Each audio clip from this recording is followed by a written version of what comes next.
Baada ya kumsikiliza rais wa Jamhuri ya watu wa Kenya Mheshimiwa Ruto, mimi kwangu Ruto, Mheshimiwa Rais amefanya uungwana wa hali ya juu sana, kwa sababu mambo yote duniani huwa yanaanza kidogo kidogo. Kilikuwa ni kipunje kidogo sana cha sehemu ya wanaharakati wa kutoka nchini Kenya. Haikuwa ishu ya nchi na nchi. Hapana, hapana. Haikuwa ishu ya bunge na bunge. Hapana. Haikuwa ishu ya raia kwa raia. Kilikuwa ni kipunje kidogo sana. Lakini kadiri muda ulivyokwenda,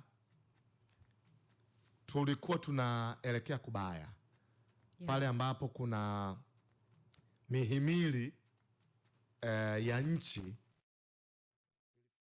kuna discussion zikaendelea na kuna vitu ambavyo vilizungumzwa na baadhi ya representatives havikuwa kiukweli na sura nzuri ya kifamilia, ya kindugu, ya kijirani na watu ambao wamekaa pamoja kwa muda mrefu sana. Kwa hiyo kwa kauli iliyotolewa na Rais Ruto, mimi kwangu ni kauli ya kishujaa sana kutoka kwa Mr. President.